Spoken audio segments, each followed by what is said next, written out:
누가복음 강해의 100번째 시간입니다. 6월절과 성만찬이라는 제목으로 하나님의 말씀을 나누겠습니다. 여러분, 벌써 누가복음을 제가 강의를 시작한 지가 100번째입니다. 100번째 주일입니다. 그러니까 2년이 좀 지났어요. 2년 동안 누가복음 강의를 해가면서 여러분이 어떤 생각으로 말씀을 듣고 계신지가 궁금해졌습니다. 과연 이 속에 감춰져 있는 전체적인 하나님의 뜻을 알고 묵상을 하고 계신지, 아니면 그 순간은 알아듣는 것 같은데 돌아서면 또 금방 까먹어 버리시는지, 제가 알지는 못하지만 중요한 거는 이 누가복음이라고 하는 복음서를 통해서 예수님의 생애를 우리가 쭉 보지만, 이것은 그냥 문자적으로 예수님이 이 땅에 와서 무슨 일을 했구나, 어떤 말씀을 하셨구나, 이렇게 끝나버리면 아무 의미가 없습니다. 그거는 그냥 역사책을 읽은 거나 똑같은 거죠. 그럼 이 속에 담겨 있는 하나님의 뜻을 우리가 캐치해야 되고, 말 그대로 복음서니까 그 안에 복음이라는 것이 무엇이고, 그 복음이 나에게 어떻게 적용되고 확인되는가를 여러분이 날마다 확인하시면서 보셔야 되는데, 복음이라는 걸 자꾸 어렵게 생각하시니까 제가 더 아주 단순하게 말씀드리겠습니다. 그냥 요약해서 한 문장으로 복음이 뭐냐?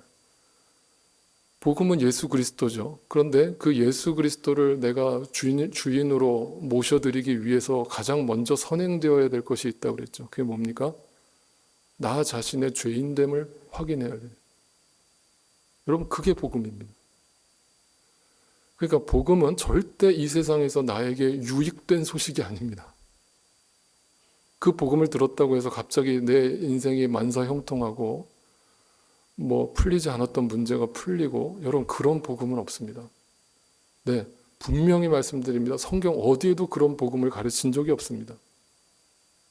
성경의 복음은 철저하게 너희 인간이 죄인이라는 사실을 아주 지겹도록 반복해서 설명합니다. 왜 지겹도록 반복하는가? 우리가 날마다 망각하니까. 어떤 분들은 그럽니다. 목사님 설교 너무 귀한데 목사님 설교를 듣다 보니까 늘 똑같은 얘기 반복하시는 것 같아요. 네, 맞아요. 여러분, 설교는 다른 게 아닙니다. 하나님 말씀은 반복이에요. 왜 반복이냐면 우리가 그렇게 죄인이기 때문에 늘 망각하고 잊어버리는 거예요. 분명히 말씀을 들을 때는 내가 죄인이라는 걸 분명히 인식했는데, 돌아서서 누가 나한테 해코지하는 소리만 들어도 눈이 횟가닥 뒤집어집니다. 내 앞에 돈만 보여도 눈이 횟가닥 뒤집어집니다. 내 앞에 이 세상의 욕망과 욕정을 불태울 수 있는 어떤 대상이 나타나면 눈이 횟가닥 뒤집어집니다. 그래서 오늘도 이 성만찬에 대한 이야기를 하지만 예수님이 기억하라라는 말을 하시잖아요. 그거는 무슨 뜻이겠어요? 우리가 늘 잊어버리기 때문에. 그 성만찬의 의미, 십자가의 의미를 우리는 늘 망각하고 살아가는 존재이기 때문에 기억하라는 말씀을 우리에게 당부하고 계시죠. 바로 웃기는, 여러분의 인간적 의지로는 그것이 불가능합니다. 성령 하나님께서 여러분의 마음을 오늘도 충만케 하셔서 날마다 그 하나님이 허락된 복음이 여러분 안에서 충만하게 작용되고 역사하게 되기를 간절히 소망합니다. 여러분, 성경을 바르게 이해하시기 위해서 오늘 말씀을 이렇게부터 풀어가 보겠습니다.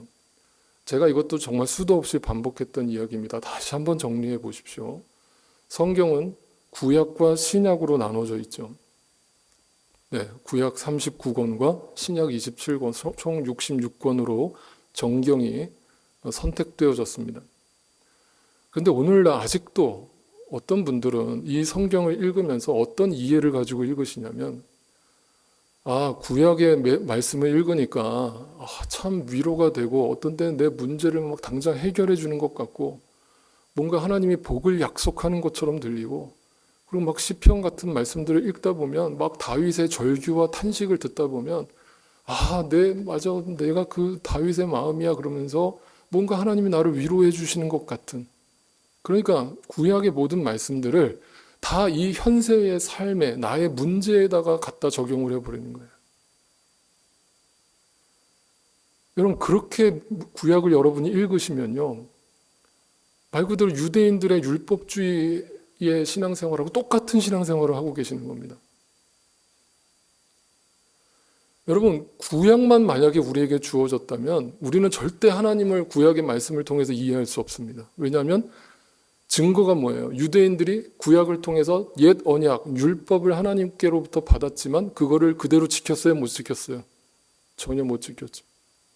그러니까 구약의 결론이 그래서 뭐라고요? 구약 말라기까지 다 읽고 나면 여러분 마음속에 무슨 결론이 나셔야 되는 거예요? 아, 나라고 하는 인간은 절대 답이 없는 존재구나. 그리고 구약을 끝내셔야 되는 거예요. 그게 구약이 우리에게 주어진 목적이에요. 그 구약을 통해서 나의 죄성을 드러내시는 거예요. 내가 얼마나 죄인인가를. 내가 어떤 노력으로도 하나님께 나아갈 수 없음을 구약이 증거하는 거예요. 이스라엘 백성들을 먼저 선택하셔서 그들의 인생과 역사를 통해서 나의 실체를 폭로하시는 거란 말이에요. 아시겠습니까? 그러니까 구약을 제발 부분적으로 읽지 마시고 기복적으로 읽지 마시라는 거예요. 그래서 여러분 구약으로 완성되는 게 아니라 성경은 반드시 신약이 우리에게 주어져야 되는 거예요. 그래서 제가 이거를 여러분께 좀 더 쉽게 설명하고자 머리를 싸매 보니까 이거예요. 만약 여러분이 어떤 좋은 영화를 한 편을 보고 싶어요. 근데 외국 영화예요. 어떤 분들은 영어 실력이 출중하셔서 자막 없이도 영화를 보시는 분들이 계십니다만 대부분은 한글 자막이 없으면 아무리 아름답고 감동적인 영화인데도 그 영화가 도대체 뭔 내용인지 저 배우들이 무슨 대사를 하는지를 전혀 알아들을 수가 없어요. 반드시 자막이 필요합니다. 그러니까 구약과 신약을 굳이 쉽게 설명하자면 저는 이렇게 설명해요.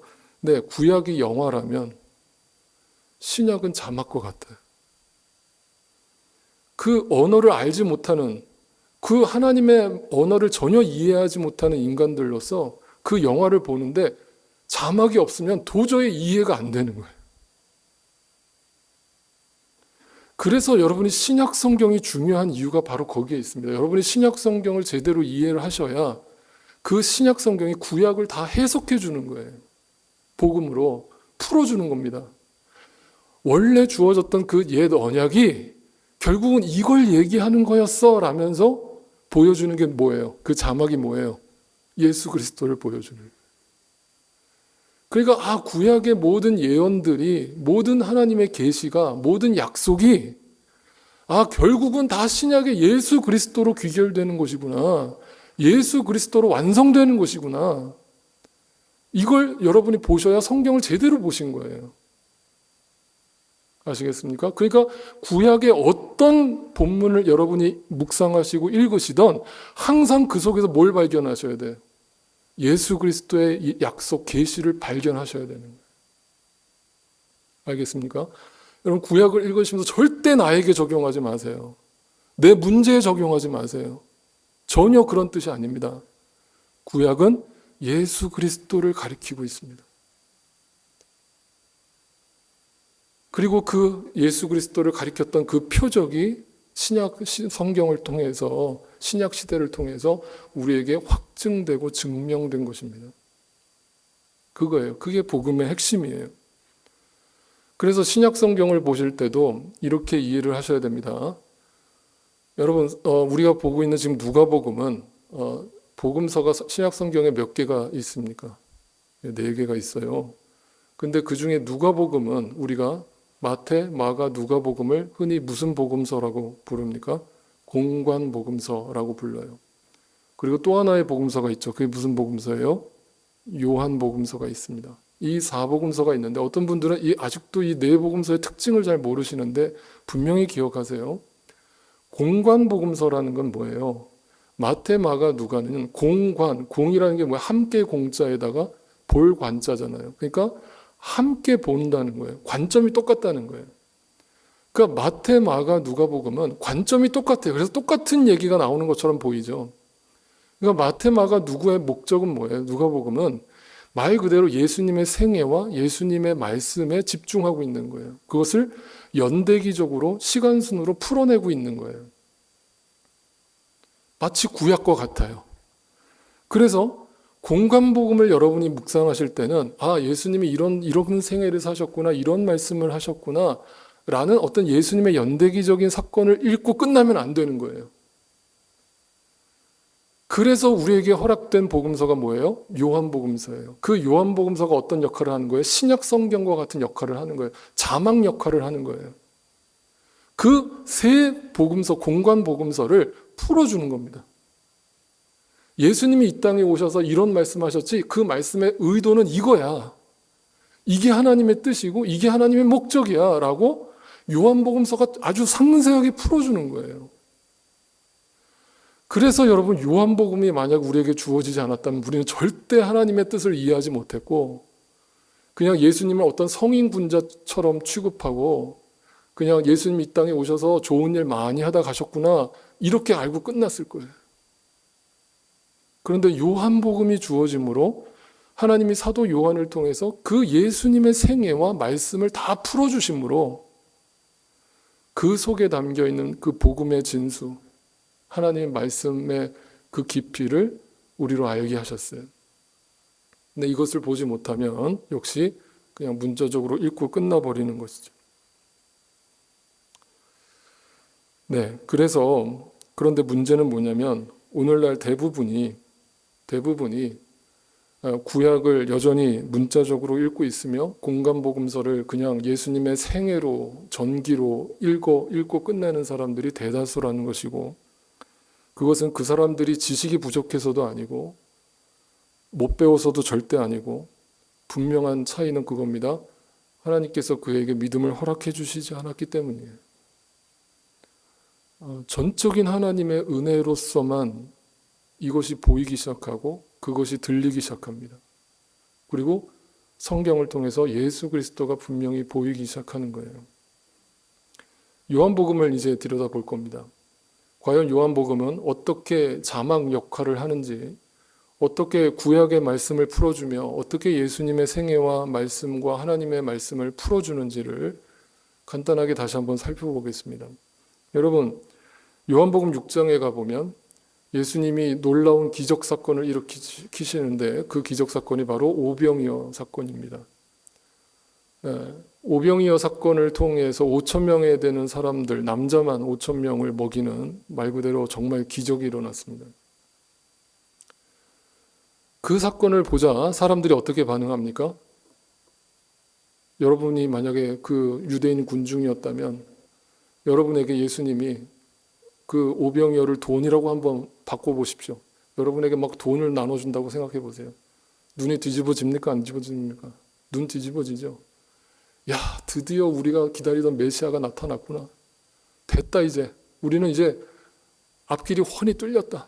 이제 저 사람만 우리 왕으로 등극하면 우리가 로마의 압제로부터 벗어나는 건 두말할 나위 없고 이제 우리의 인생도 이제 펴졌다. 야, 우리가 그동안 고생하면서 참고 기다린 복이 있네 하면서 말 그대로 난리가 납니다. 난리가 납니다. 온 나라가 들썩들썩거립니다.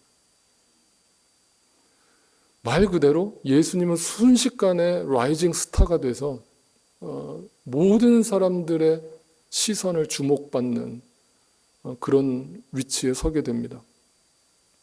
우리 예수님은 어떻게 반응하셨을까요? 아, 이제서야 니네가 나를 알아봐 주는구나. 아유, 그래, 고맙다. 그래, 박수 더 쳐라. 세게 쳐라. 라면서 그 칭찬을 막 받으면서 즐거워하셨을까요? 예수님이 바로 그 열광하고 있는 유대인 군중에게 이렇게 말씀합니다. 요한복음 6장 26절입니다. 예수께서 그들에게 대답하셨다. 내가 진정으로 라는 말이 나오면 뭐라고요? 너희의 실체를 폭로할게, 이 말이에요. 너희의 실체를 알려줄까? 너희가 지금 믿음이 있는 것 같지? 아니야. 너희는 하나님의 뜻을 알고 나를 쫓는 게 아니야. 당장 너희 눈앞에 복인 것 같은 게 나타났기 때문이고 너희의 문제가 해결됐기 때문이고 뭔가 너희의 미래가 기대가 되는 내 상식을 초월하는 하나님의 기적을 보았기 때문이야. 정말 너희가 나를 믿고 쫓는다고? 라면서 우리의 실체를 또 한 번 폭로합니다. 그러면서 어떻게 행동하십니까? 네, 도망치세요. 예. 예수님의 생애를 여러분 공관복음서든 요한복음서든 정말 자세히 들여다보세요.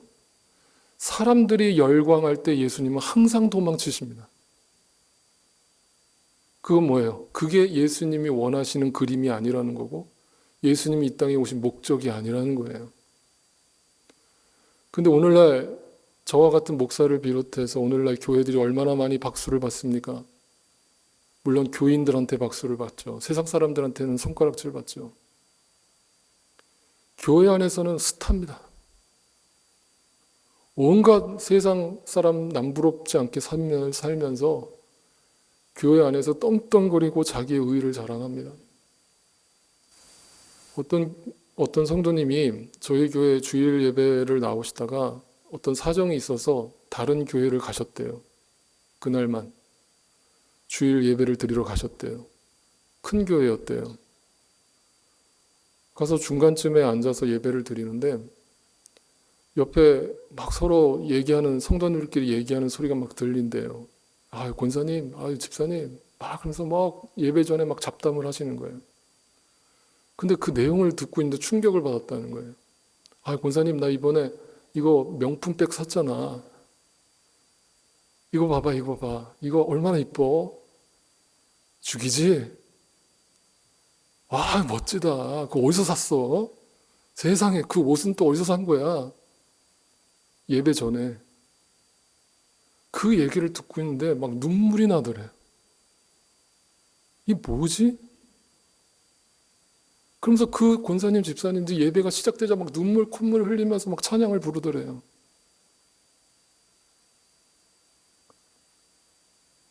이게 뭡니까? 과연 예수님이 보여주신 삶과 예수님이 말씀하신 그 말씀과 부합되는 삶입니까? 아니, 적어도 우리는 절대 그 뒤꿈치도 못 따라가는 존재들이지만 그리스도의 향기는 나야 될 거 아니에요.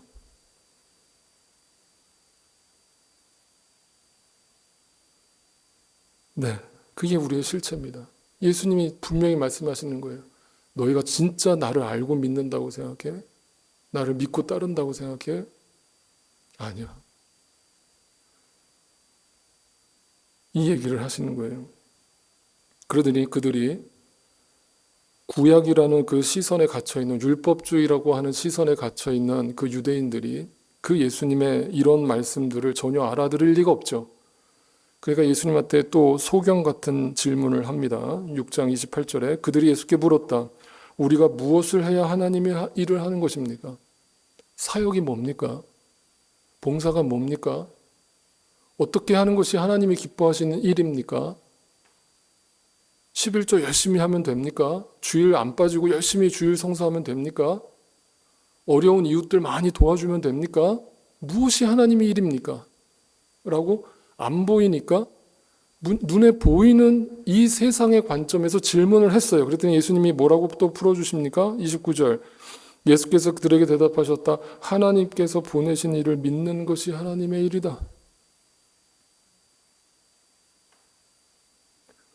하나님이 가장 기뻐하는 일이 뭐냐? 여전히 너희의 열심과 너희의 충성으로 이루어낸 그 업적을 자랑하는 것이냐? 그것이 하나님께 영광이 될 것이라고 생각하느냐? 그렇지 않다. 정말 너희가 나를 믿게 된다면 그 믿음이 너희 안에 허락된다면 그것이 하나님이 기뻐하시는 일이다.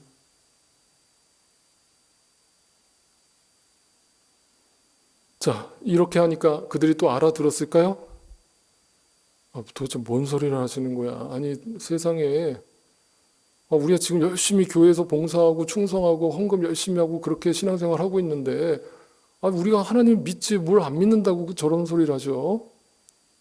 그러면서 또 질문을 합니다. 30절 그들은 다시 물었다. 우리에게 무슨 표징을 행하셔서 우리로 하여금 보고 당신을 믿게 하시겠습니까? 그러니까 예수님 자꾸 긴 소리 하지 마시고요. 보여주시라니까요. 보여주세요. 당신이 하나님의 아들이라는 증거를 확실하게 보여주세요. 그러면 다 믿지 않겠어요? 뭘 자꾸 뜬구름 잡는 소리 하고 계십니까? 보여주면 믿을게요. 보여주세요.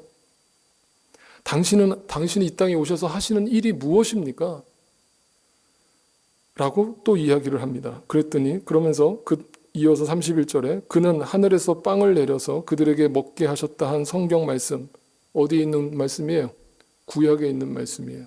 출애굽기에 있는 말씀을 그들이 인용하면서 우리 조상들은 광야에서 만나를 먹었습니다. 이 말을 왜 하는 거예요? 왜 하는 거예요? 그 만나를 뭘로 이해하고 있는 거예요? 눈에 보이는 기적으로 이해하고 있는 거예요. 아니, 우리 조상들은 광야에서 그 하늘에서 내리는 만나를 봤기 때문에 하나님을 믿었던 거 아닙니까?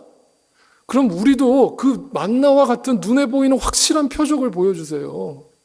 그럼 우리가 믿을게요. 이 얘기를 하고 있는 이거예요. 그러니까 오늘도 기도한다고 하시는 분들이 서원 기도라는 것을 드리면서 하나님, 내가 이것만큼 하나님이 들어주신다면 내가 하나님께 다 갖다 드릴게요. 하나님, 내 자식이 지금 출산을 못하고 임신을 못하고 있는데 내 자식의 태만 열어주시면 내가 모든 거 아낌없이 하나님 앞에 다 갖다 드릴게요. 라면서 하나님과 딜을 해요. 그러면서 그게 서원 기도래요. 그러니까 정말 여러분, 우리가 성경에 대해서 전혀 모르는 거예요. 아니, 조금이라도 알면 절대 그런 소리 할 수가 없어요. 전혀 모르는 거예요. 그냥 저기 절에 가서 불공 들이시는 분들하고 똑같은 수준의 기도를 얘기하고 계시는 거예요. 그 얘기가 아닙니다. 그 얘기가 아니에요. 그러니까 예수님 뭐라고 대답하십니까? 풀어주죠. 32절, 33절. 예수께서 그들에게 대답하셨다. 내가 진정으로 너희에게 말한다. 하늘에서 너희에게 빵을 내려다 주시는 이는 모세가 아니다. 이건 무슨 말이에요? 그 이스라엘 백성들은 그 생명의 양식을 얻게 된 게 누구 때문이라고 생각하고 있었던 거예요? 모세 때문이라고 생각하고 있었던. 정말 우리 목사님이 아주 훌륭하셔서 우리 목사님이 축복 기도해 주시면 다 들어질 거야. 다 응답될 거야. 저 TV에 나오시는 목사님들, 저런 귀한 목사님들은 하나님이 귀하게 쓰시는 분들이기 때문에 저분들한테 가서 머리 숙이고 안수 받으면 내 모든 문제가 다 해결될 거야.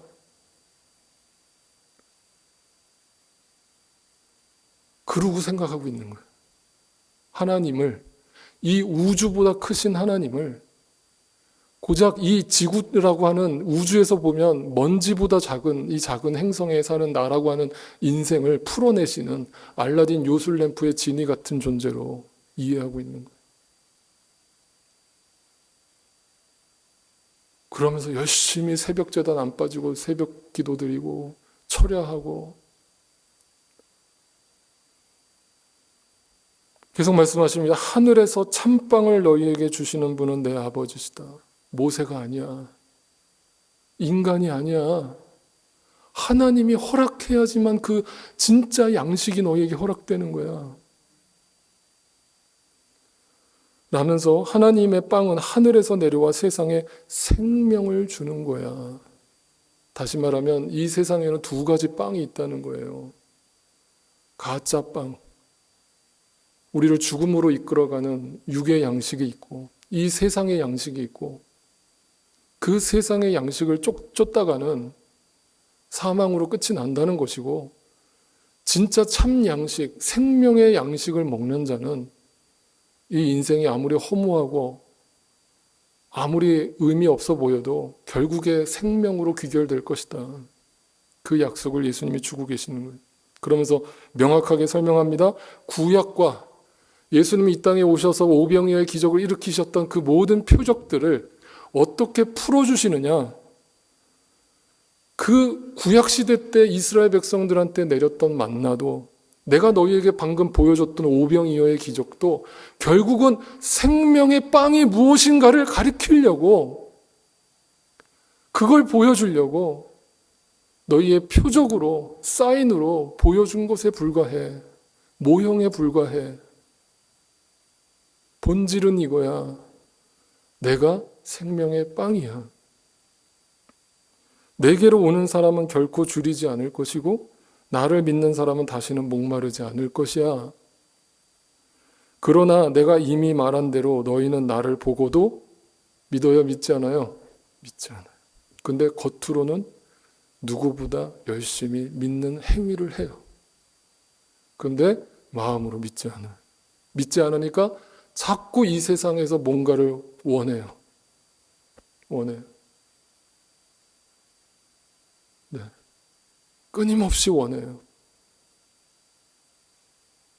만족과 자족이 없죠. 그 생명의 양식이 내 안에 허락된 사람이 궁핍함과 허전함을 느낄까요? 정말 그 양식이 생명의 양식인데 여전히 내 마음의 부족함을 느낄까요? 여러분, 이 땅에서 내 때로는 물질의 어려움을 당하고 건강의 어려움을 당하고 인간관계의 어려움을 당할 때 그것은 아프지 않은 게 아니라고 제가 말씀드렸죠. 여러분, 아픈 건 아픈 거예요. 그런데 그건 일시적이라고요. 여러분, 지금 이 정도 인생 사셨으면 다 아시잖아요. 이제 그 10년 전에 내가 그토록 머리 싸매고 고민했던, 맨날 밤마다 눈물로 침상을 적셨던 그 문제, 지금도 여러분을 그렇게 괴롭히던가요? 시간이 해결해 주잖아요. 그리고 죽으면 다 끝나잖아요. 죽으면 다 끝날 문제를 우리는 얼마나 많은 시간을 거기에 붙들려서 살아가는지. 근데 주님은 오늘도 우리에게 말씀하시는 거예요. 내가 생명의 빵이다. 그 생명의 양식을 먹은 자는 그것으로 자족하고 만족할 텐데 너희는 왜 아직도 배가 고프다고 하느냐? 너희는 왜 아직도 목이 마르다고 하느냐? 내 생명의 양식이 그만한 가치가 없느냐? 라고 묻고 계시는 거예요.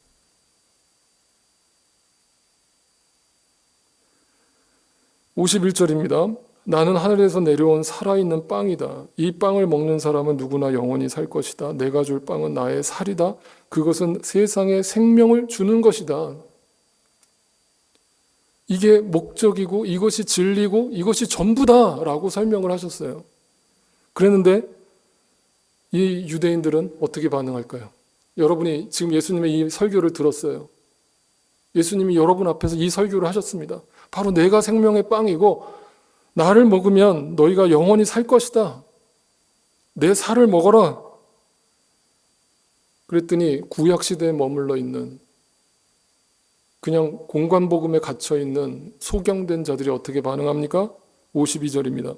그러자 유대 사람들이 서로 논란을 하면서 서로 논란이 일어났어요. 이 사람이 어떻게 우리에게 자기 살을 먹으라고 하니? 여러분, 웃지 마세요. 우리가 지금 그러고 있는 거예요. 진리의 말씀이 안 들리니까 자꾸 내 눈으로 확인해야 되고 내 머리로 상식으로 이해가 돼야 되는 그런 말씀으로 성경을 읽고 있는 거예요. 그러니까 전혀 안 들리는 거예요. 백날 첫날 제가 여기서 떠들어도 전혀 안 들리는 거예요. 너는 떠들어라. 나는 모르겠다. 뭔 말인지. 당장 내가 지금 배고프고 내가 힘들어 죽겠는데 뭔 소리냐 도대체. 하늘의 양식이라니. 그러고 있는 거예요. 그러니까 이 유대인들의 모습이 누구의 모습이라고 성경이 거울로 비춰주고 있는 거예요? 저와 여러분의 모습이라고 비춰주고 있는 거예요. 우리가 이루고 있다고 날마다. 그러니까 제자들이 야, 이 사람들 이렇게 어리석은 사람들. 아니 그 예수님의 귀한 말씀을 못 알아듣고 어째 그렇게 소경으로 여태까지 살 수 있느냐. 답답해 죽겠네 진짜. 이렇게 막 그들을 질책할까요? 제자들이 같이 옆에서 듣고 있다가 이렇게 반응합니다. 60절입니다. 예수의 제자들 가운데 여럿이 이 말씀을 듣고 말하기를 이 말씀이 이렇게 어려우니 누가 알아들을 수 있겠는가? 어렵다는 말의 뜻이 뭐예요? 그 말을 못 알아듣겠다는 말이 아니죠. 내 현실의 삶과는 너무 동떨어진 얘기처럼 들린다는 거예요. 그 생명의 양식이 내 안에 들어와 있지 않다는 뜻이에요. 여전히 땅만 바라보고 살아가는 나로서는 그 예수님의 하늘의 말씀이 하늘의 양식이 도대체 뭔 소린지 못 알아듣겠는 거예요. 어려운 거예요. 요즘도 어떤 분들이 그런 얘기 하세요. 목사님 설교 너무 어렵습니다. 무슨 말인지 못 알아듣겠습니다. 여러분 죄송합니다. 여러분의 수준을 제가 낮게 평가하는 게 아니에요. 여러분의 지식이 딸려서 못 알아듣는 게 아닙니다. 긍휼의 마음으로 여러분에게 제가 전합니다. 여러분에게 아직 그 하늘의 양식이 주어지지 않았기 때문이에요. 하나님께서 여러분의 소경된 눈을 뜨게 해주지 않았기 때문이에요. 그래서 이 말씀이 어려운 거예요. 근데 지금도 혹 우리 가운데 어떤 분들은 너무 분명하고 선명하게 지금 이 말씀이 들려오시는 분들이 계실 거예요. 무슨 말인지 목사님 알겠어요. 알겠어요, 목사님. 저도 그걸 쫓아서 살고 있어요 라는 고백이 있다면 할렐루야예요. 여러분, 그건 여러분의 노력으로 된 게 아닙니다. 여러분의 지식으로 된 게 아니에요. 전적인 하나님의 은혜입니다.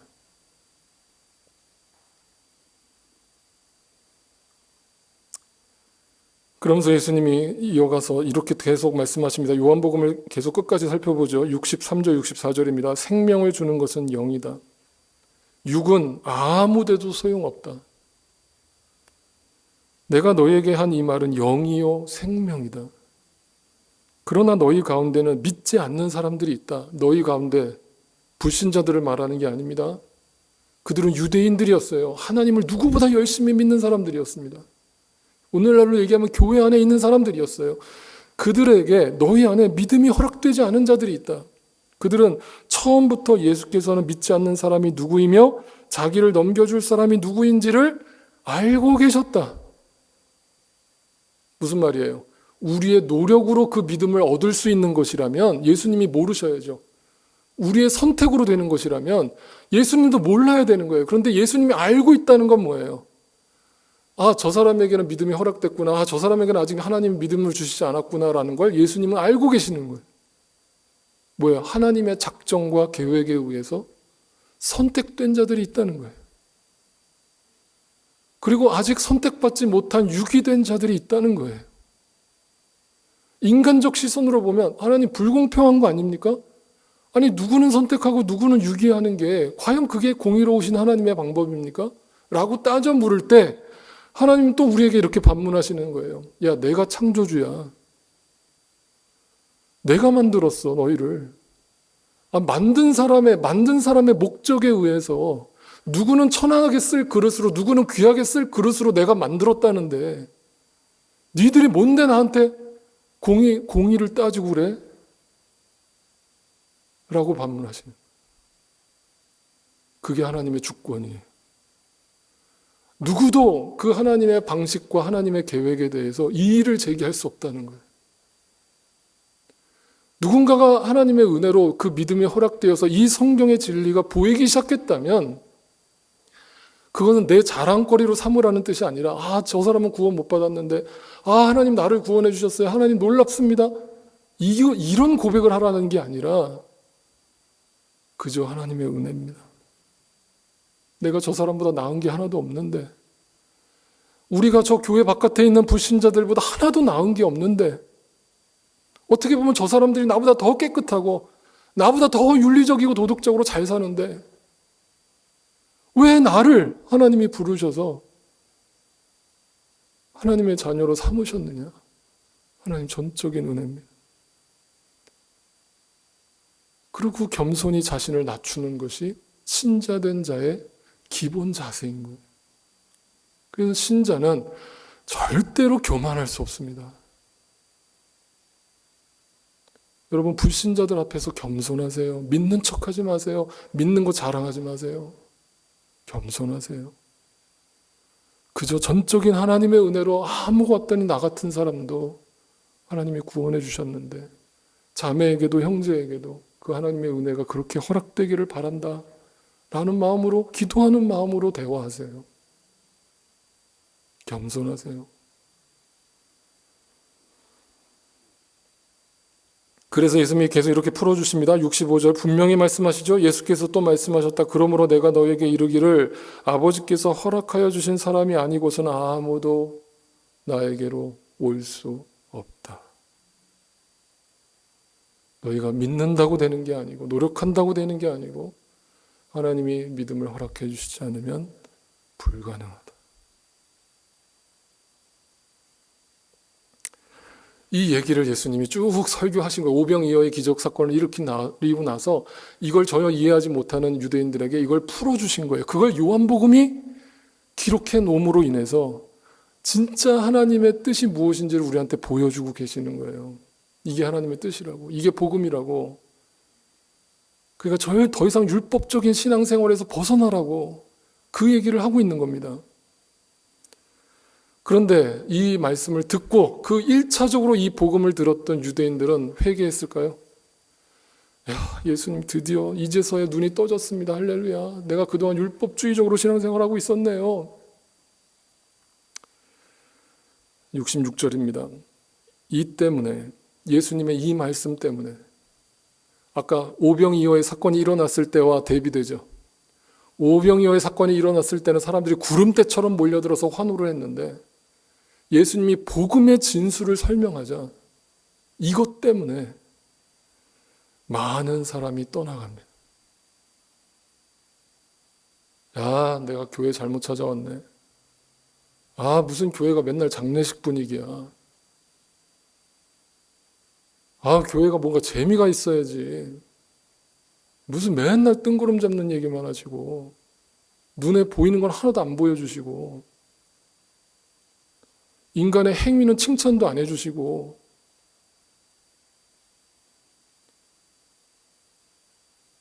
다 떠나갔다. 여러분, 이것은 그 유대인들만의 문제가 아니라 역시 성경은 거울이라고 그랬습니다. 거울이라고 그랬습니다. 우리 모두가, 예외 없이 우리 모두가 그 진리의 말씀 앞에서 배신을 하는 자,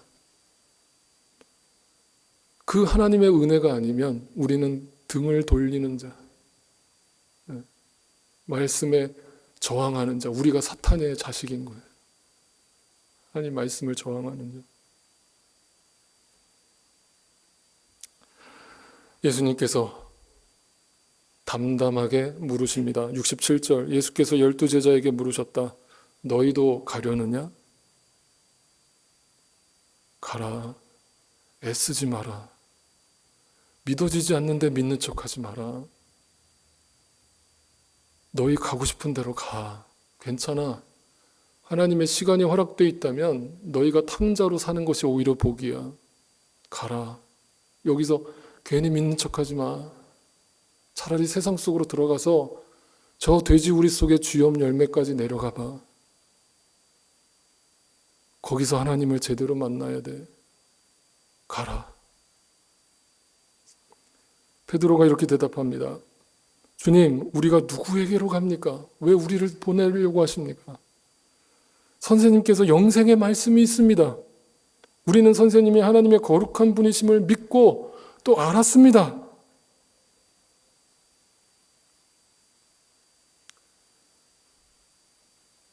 네. 놀랍게도 베드로는 입술로는 이렇게 고백을 했지만 우리가 다 알다시피 베드로는 완전히 예수를 부인했습니다. 베드로마저 그랬다라는 것을 성경이 보여주는 것은 이 세상 인간 중에 누구도 예외가 없다는 것을 말합니다. 누구도 예외 없이 우리는 다 가룟 유다처럼 베드로처럼 예수를 완전히 부인해버리는 존재. 우리 자신에게는 전혀 가능성과 소망이 발견되지 않는 존재. 그것을 성경이 너무나 적나라하게, 이보다 더 적나라하게 표현할 수 없을 정도로 너무나 분명하고 선명하게 우리의 실체를 고발합니다. 오늘 본문 22장에 성만찬에 대해서 예수님 말씀하시죠. 이것을 먹고 너희는 나를 기억하라. 근데 그 가운데는, 최후의 만찬 가운데는 누가 있었습니까? 12제자와 그 가운데는 가룟 유다가 포함되어 있었습니다. 예수님께서 단도직입적으로 말씀하셨죠. 바로 너희 중에 한 사람이 나를 팔아 넘길 것이다. 배신할 것이다. 그리고 그 유다에게 빵을 떼어줬습니다. 이것은 대놓고 바로 네가 나를 배신할 거야 라고 말씀하시는 장면이에요. 이게 뭐냐면 예수님의 말씀은 절대 두리뭉실하지 않습니다. 우리의 실체를 그대로 폭로하시는데 바로 네가 죄인이거든. 아닌 척하고 섞여 있지만 12제자 속에 무리에 섞여 있다고 믿는 척하지만 네가 나를 배신할 거야 라면서 그에게 빵을 줍니다. 가룟 유다가 어떻게 반응할까요? 요한복음은 이렇게 해석합니다. 요한복음 13장 30절에 유다는 그 빵 조각을 받고 나서 곧 나갔다. 여기 나갔다라고 하는 이 표현은 그냥 조용히 나간 게 아닙니다. 문을 쾅 닫고 뛰쳐나간 겁니다. 하나님께 적을 두고 돌아서는 자의 모습입니다. 그리고 그가 걸어갔던 그 시간대는 뭐라고 기록되고 있습니까? 밤입니다. 성경에서 특히 요한복음에서 밤이라고 하는 시간대, 니고데모도 예수님을 밤에 찾아오고 밤이라고 하는 시간대는 단지 시간을 말하는 게 아니라 영적으로 어두운 결국 자기 안에 자아에 갇혀있는 사탄에게 사로잡혀 있는 상태를 말합니다. 전혀 예수님이 생명의 양식이라는 것이 보이지 않고 들리지 않습니다. 여전히 자기 의로 충만합니다. 여러분 다 아시다시피 가룟 유다가 결국에 회개했습니까? 안 했습니까? 회개했습니까? 안 했습니까? 어떤 분들은 회개를 했다고 생각하시는 분들이 계시죠. 자살을 했잖아요. 여러분 인간적인 모습으로 한번 보십시오. 만약에 여러분이 너무나 잘 아는 어떤 지인이 나를 아주 뒤에서 칼을 꽂고 내 발등에 이제 도끼를 찍으면서 나를 배신했어요. 근데 그 사람이 나중에 뉘우쳐서 내가 당신한테 정말 몹쓸 짓을 했습니다 라면서 내가 정말 이 죄를 어떻게 씻을까요? 라면서 유서를 써놓고 자살을 했다고 한번 가정해 보십시다. 그러면 여러분은 어떤 마음이겠어요? 그 사람이 진정으로 회개했구나라고 생각하지 않겠어요? 야, 어떻게 내가 이렇게까지 저 사람이 행동하면 내가 오히려 미안해지는데? 아니 뭐 이런 일로 또 자살까지 해 라면서 오히려 그 사람한테 미안해지는 마음이 생기지 않겠어요? 인간적으로 보면 이게 뭘 얘기하는 거냐면 잘 보세요. 가룟 유다는요 자기의 자존심, 내가 예수를 배신했다라는 거, 내가 하나님께 등을 졌다라는 사실을 나중에 알게 됐을 때 자신의 그 사실조차도 소위 말해서 속된 말로 쪽팔린 거예요. 그건 뭐냐면 겉으로는 그것이 마치 의로운 행동인 것처럼 보이지만 피해자를 위한 가해자의 마땅한 보상인 것처럼 보이지만 그것도 자기 의예요.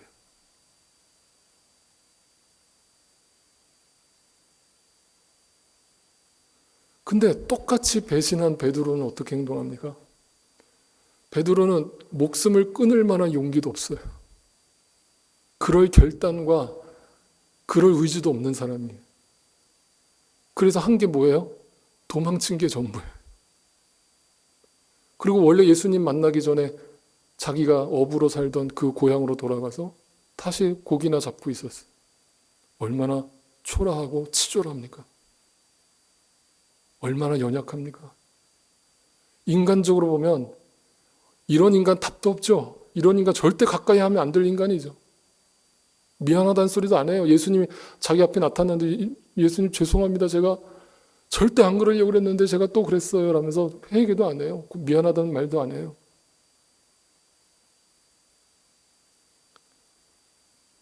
예수님이 네가 나를 사랑하느냐 물을 때 마음에 양심이 있다면 절대 사랑한다는 말 못해요. 아유 예수님 제가 어떻게 감히 예수님을 사랑한다고 그래요. 제가 어떤 죄인인데요.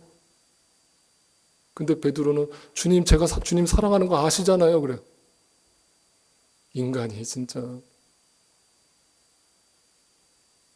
이런 베드로를, 이런 인간을, 이런 연약하고 이런 치졸한 인간을, 이런 답이 없는 인간을, 그 연약한 인간을 주님의 은혜로 덮어주시는, 그게 뭐예요? 그게 오늘 바로 일어난 사건의 배경, 유월절인 거예요. 유월절이 뭐예요? 영어로 패스오버라고 그러죠. 패스오버 할 때 저승사자가 넘어갔다고 그래서 패스오버 유월절인데 그 유월절은 뭘 상징하는 거예요? 구원을 상징하잖아요. 그러니까 그 출애굽기의 패스오버 유월절이 결국 누구의 이야기를 하고 있는 거예요? 예수 그리스도가 유월절날 그래서 십자가에 돌아가신 거잖아요. 근데 그 10가지 재앙 중에 마지막 재앙이 무슨 재앙이었어요? 장자 재앙이었어요. 그때 뭘 바르면? 어린 양의 피를 문설주에 바르면 그 집은 패스오버, 뛰어넘어간다.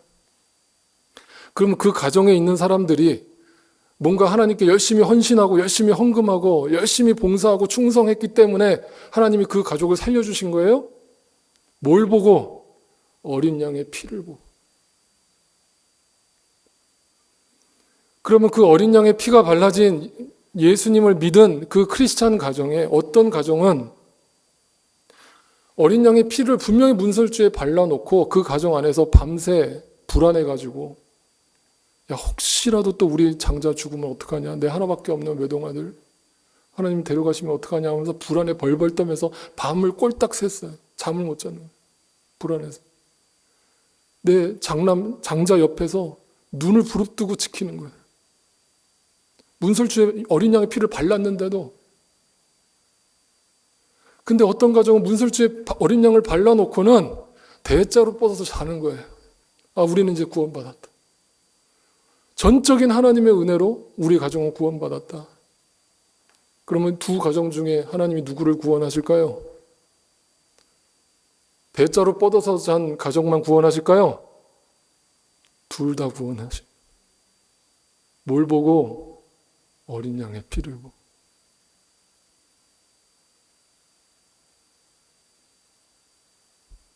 예수 그리스도가 전부입니다. 그분이 우리의 생명의 양식이고 그것을 우리는 조금 전에 예배 전에 기도했던 주기도문에서 고백할 때마다 주여 우리에게 일용할 양식을 주세요. 그 일용할 양식은 이 땅에서 먹을 양식을 달라는 기도가 아니고요. 그 하늘의 만나, 하늘의 양식을 우리에게 날마다 확인시켜 달라는 주님의 긍휼과 은혜를 구하는 우리 인간의 유일한 기도의 제목인 거예요. 그게 주기도문이에요. 여러분 예수 그리스도로 만족하세요? 여러분 예수 그리스도 때문에 행복하세요? 예수 그리스도 때문에 여러분의 문제가 더 이상 일시적이고 그냥 언젠간 지나갈 문제라는 게 이제 보이세요? 여러분 눈앞에 나타난 표적과 기적을 보면서 여전히 그것을 구하면서 신앙생활하고 계시지는 않으세요? 바라옵기는 여러분 우리 모두에게 하나님의 은혜로 믿음이 허락되어져서 이 생명의 양식을 날마다 구하며 살아가시는 저와 여러분이 되시기를 간절히 소망합니다. 다 자리에서 일어나셔서 마지막으로 찬양 드리겠는데 찬송가에도 없고 복음성가에도 없는 찬양입니다. 네, 성가곡인데 오늘 말씀을 생각하면서 기도하는 마음으로 불러보겠습니다.